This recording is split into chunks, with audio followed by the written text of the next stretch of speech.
We begin the episode with a car chase, as Hector is on radio, telling those on it to block off the road.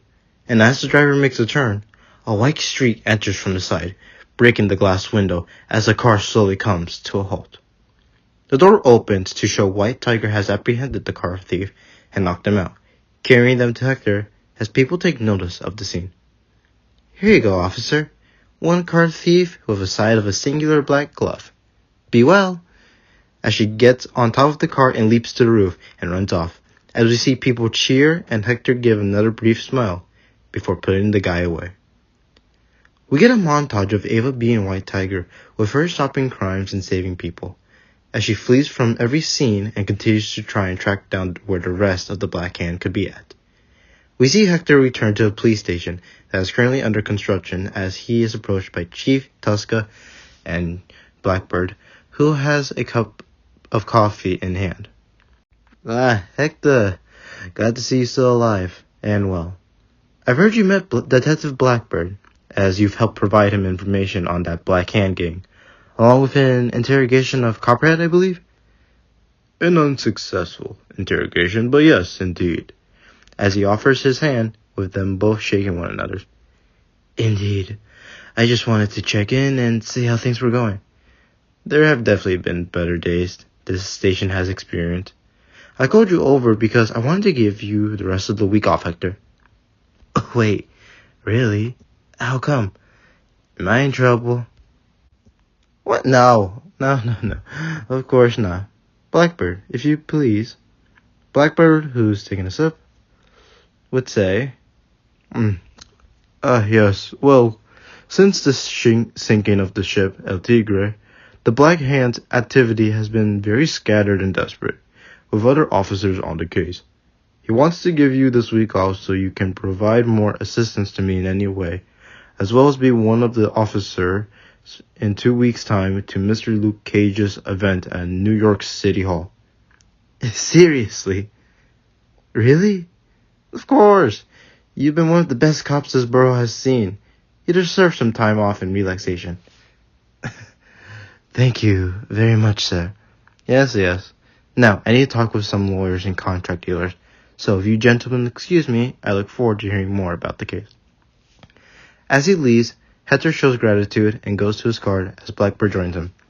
I need a place to have all my research and evidence secured, so I'm coming with you. Works for me. After I go do some errands, though, just so we can all have some time for relaxation for once. Very well, then. As Hector begins the car and drives, we cut to see Black Hand members around the bed, checking up on Curtis Carr, otherwise known as Chemistro, as they hear a loud inhale and him sitting up and coughing a bit. Holy crap! I feel horrible. Wait, am I in the warehouse? As he tries getting up, the other members tell him to lay back down, saying that his back was damaged quite badly, but he insists he'll be fine as he begins moving and heads over to a separate room. On his way, he hears commands being given and checking it out to see Gideon Mace training his forces, as we cut to his mind. The scene changes to showcase various flashbacks of his time in the military, training his forces, as well as having constant arguments with a soldier of his, remembering times and how they always seemed superior than him. That is until one night, on a mission, where they were sent out with others to take out some enemies. But remembering when he got the chance, he fired in the back of a soldier's head, telling himself that he should have fought him, instead to prove that he was just better than him. As the scene continues, countless manipulative and reassuring and disturbing thoughts rush through him. He remembers coming back to New York after being discharged, remembers fighting the Black Hand gang and joining them, remembers killing the gang leader with a gun before he himself was killed, remembers killing those who wronged him and any in his path, remembers losing to the White Tiger and sending his forces after Captain D'Angelo and the Tiger, remembers constantly seeing the White Tiger in the corner of his eyes, fearing he would be killed by someone he viewed lower to himself. And before his thoughts overtook him, he heard a familiar voice. General, sir, is everything alright? I have some information I need to get access to. He turned silently, sweating, and with his breath heavy, tried to collect himself quickly to not appear weak. General, approval or requests, please?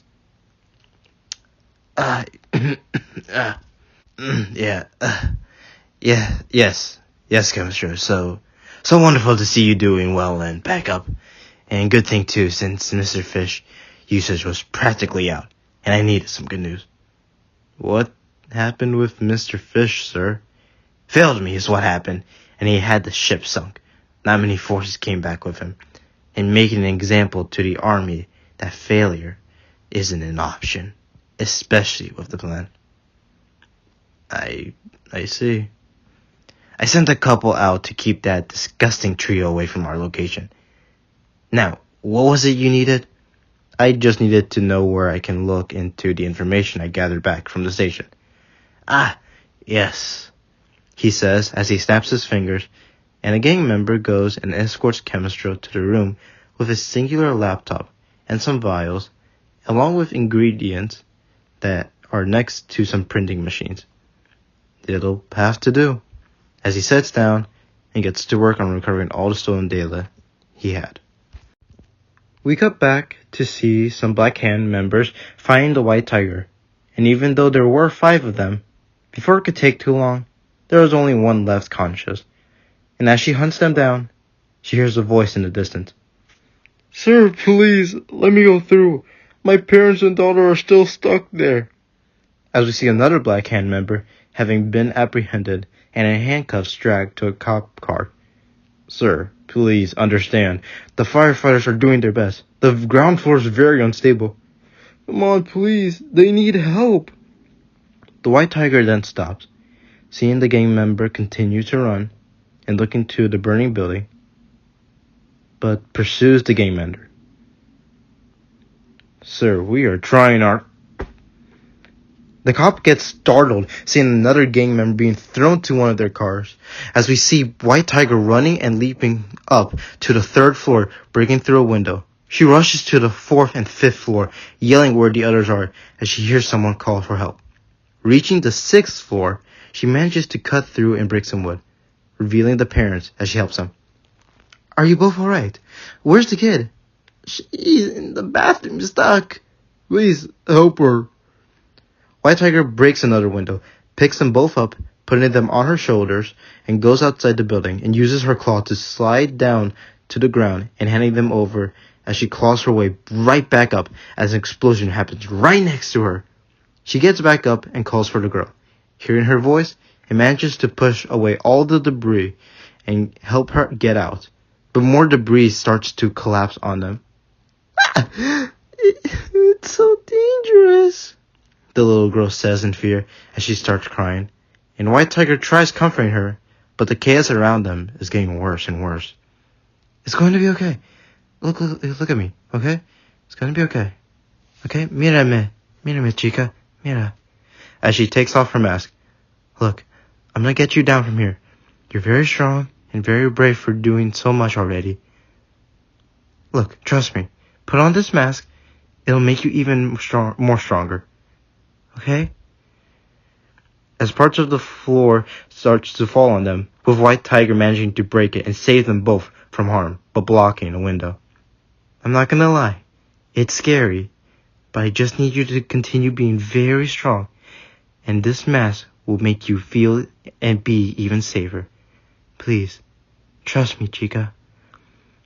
The little girl then nods scarily as she puts it on, and White Tiger picks her up and heads down.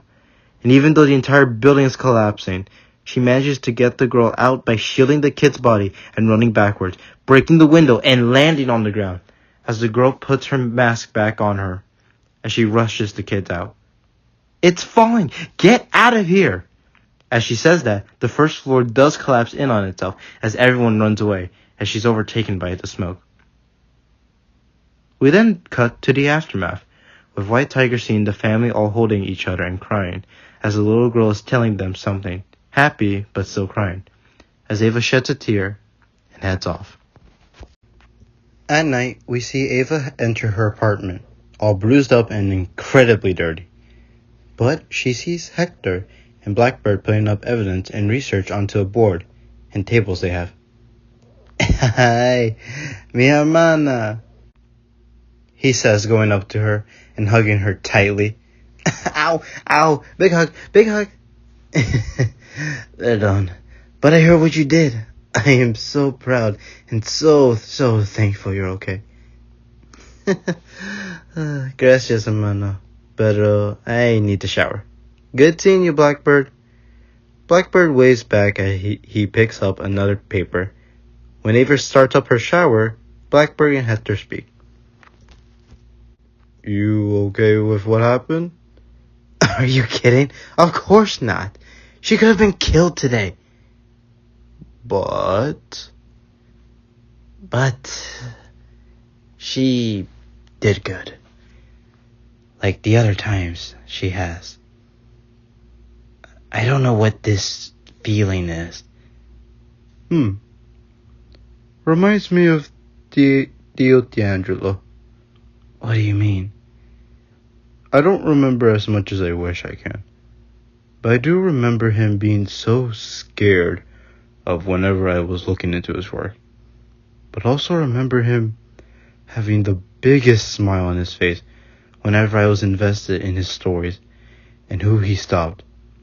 Because he saw a little bit of him in me and knew what I wanted to be.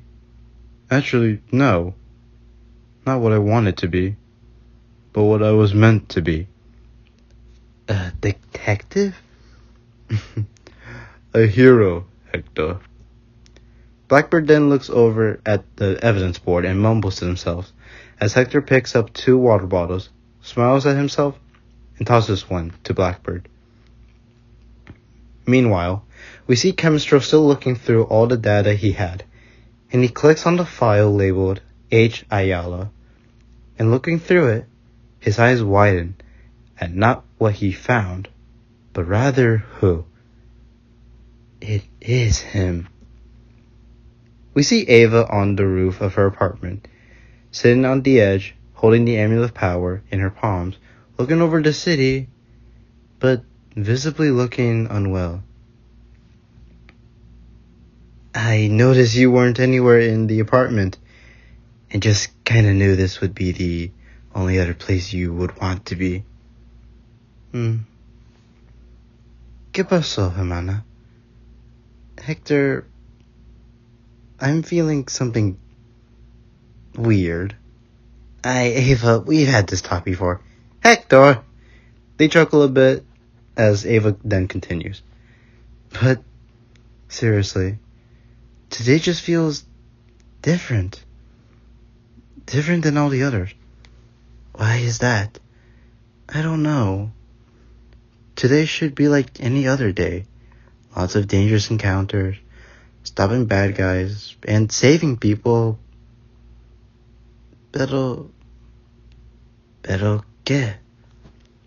Saving that family and seeing them scared and relieved that I was there to help them and thanking me. I didn't, ever want something like that from people. I was scared as much as them.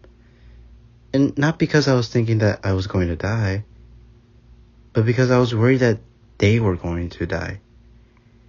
And that little girl, afraid of the building falling? I don't know why, but I took off my mask and told her to put it on. That it'll protect her, make her stronger, but more importantly, keep her safe. As she says that, they don't say anything for a small bit. A small, peaceful moment from a day of many highs and lows. Heroism. That's what you're feeling. You're feeling something I never truly dealt with. When I was White Tiger, it felt like more of a chore. A job I had no way of quitting or or getting fired from. I think focusing so much on the white tiger and all the bad it brought to me, I never felt like a hero. I didn't really save anyone. I fought bad guys, yeah. But to be a superhero, you need to bring hope to those in need. No matter who they are, no matter how bad the situation may be, people always need hope. And you, well, you've been more stubborn than hopeful, but I think that's good. You've shown time and time again that you won't ever give up, whether it's to save someone or to stop a bad guy. You're always there in those times. And that's special, Ava. That's something special the white tiger needs. That power of hope. As he finishes, we see Ava smile sadly, putting her head on his shoulder. The white tiger was never a burden. Not anymore, at least. Know why? Because the white tiger's my little sister. My little Ava. And you've given me faith that you're going to do better than I ever did. As the scene fades to darkness, with the two having their arms around one another, as the moon's light fades too, revealing that it was a transition to the screen of a laptop finishing up printing, as Chemistro takes the paper and brings them to Gideon Mace, revealing to him that Hector Ayala is alive and around still. He couldn't get the information on where he lives or any relatives or aliases he may have had, but he shows him a photo of him in the station he's working at, along with other images of other cops, as Gideon pieces together a plan. Curtis, do you know why I took over the Black Hand? No. I'm sorry. I took over the Black Hand because I saw potential, power, something that needed proper leadership. The old leader, while strong, was ignorant. Couldn't see what they could. Didn't see what I saw. Didn't have the bigger picture I had. You know our overall goal, though, correct? To overtake all of New York with all of our manpower. That's where Mr. Goodwin and Mr. Luke Cage comes in. Because they have an event with other powerful people at NY City Hall, since Luke Cage's campaign has been going great. So, we need to destroy and beat out the city's favorites and show to the outside we mean business. But that isn't enough. We need to install fear into the city so that no one challenges us. Not even those blasted heroes. And how will we be able to do that, General? There are a vast amount of heroes in New York, like the Avengers. Not even those Avengers will be able to fight us when they're facing their worst nightmare. Your improved version of the fear gas has been working well, especially with other gangs. Our other great minds have been following your instructions on the formula and are preparing to pass towards the rest of the army the rest of the fear gas. Like everyone else, those ignorant enough to challenge us will experience fear, just as any other human would. They are no god. They can be weakened, even if it's mentally. And they'll be taken care of, I'm sure, is what you would want us to do. Yes. But first we must strike an up and rising star before we strike at the city hall. And it starts with the damn mutts. At noon, we see Blackbird and Hector and Ava knocked down in the living room, clearly having worked on overviewing all of the evidence they have and making theories, as Hector hears his phone ring, causing him to wake up and fall off the couch. Hello, officer? Hello, yes? Hector, we got a situation. The captain was kidnapped from the station. I need your help. The others aren't answering their walkie. Huh? Wait, hold on. What? But that's not... I am sending you the location I tracked them down to. We need to... Get rid of the body. Hector gets up and gets into uniform, looking at his phone before leaving. He kisses his sister on the forehead and heads off. The cop is revealed to be a dirty one as he gets into his gear. Both Chemistro and the General are going to be here for this. Doesn't this seem extreme for just one guy? You heard them. They want Hector to come, and if lucky, the White Tiger will appear. Chemistro and the General made this plan, and after General will reveal what he's got planned for us once this is all over. Alright, I'll get the others ready. Meanwhile, we see Ava and Blackbird waking up, as Ava notices Hector isn't around. Checking her phone, she sees he's left and texted her that the chief was kidnapped, and he'll be back later. I'm gonna go after him. Maybe he'll need some help. And maybe the Black Panther are behind us. I'll stay here for now. I got a phone call later with an FBI agent who may have some more information on the Black Hand. See. Adios, Blackbird, she says as she leaves and turns into the White Tiger, following Hector's shared location.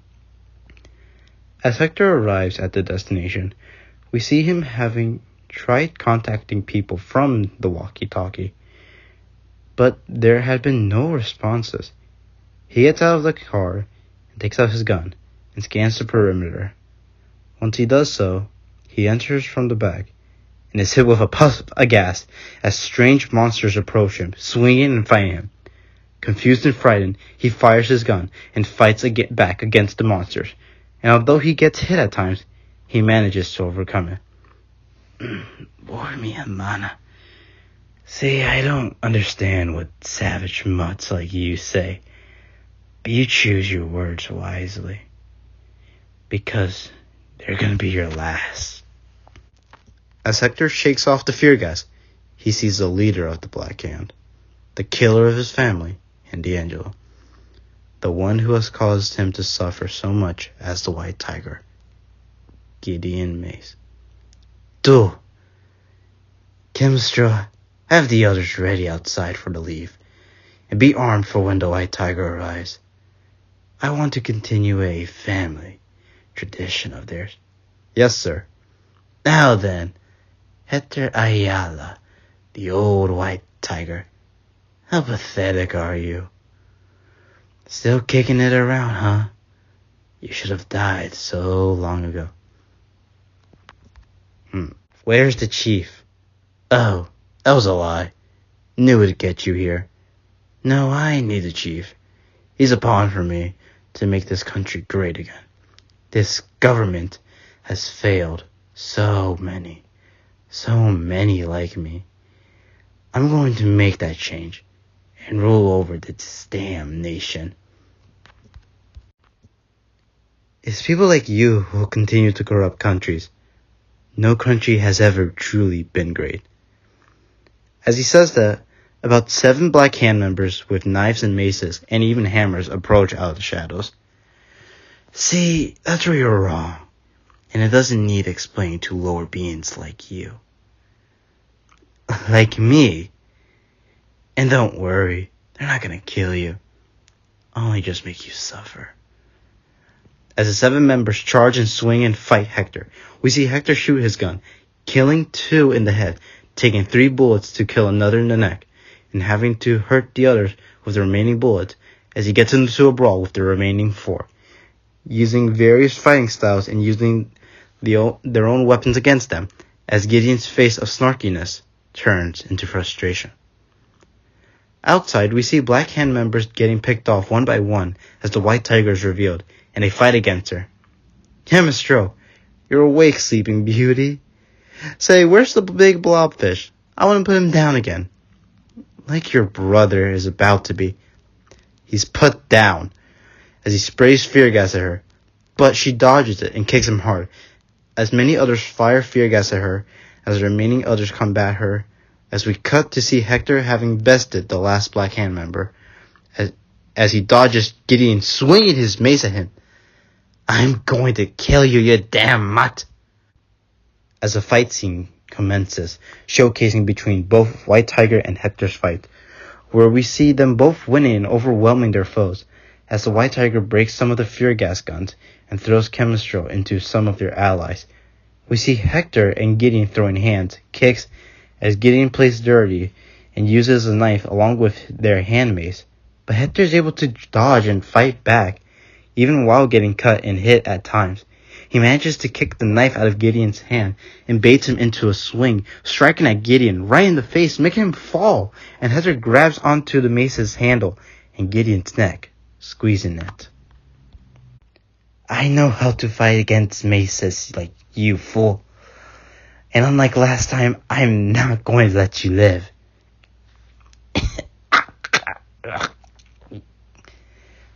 While Gideon Mace is being choked out, what we see next is something that happens from him. Out of fear, out of anger, out of desperation, out of patheticness. Hector?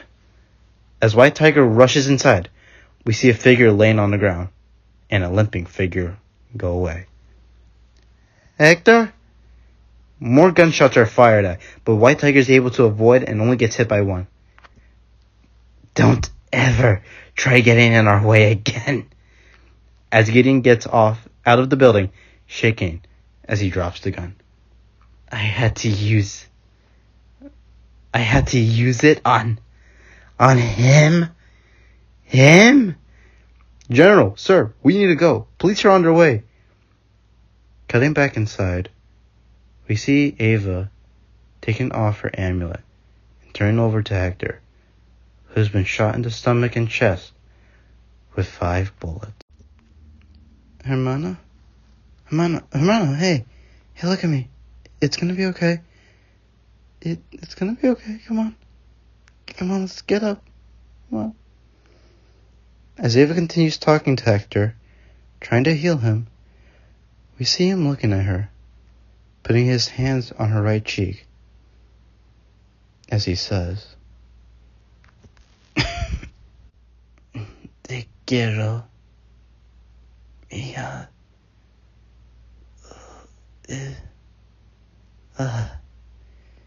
¿Es tu hermana?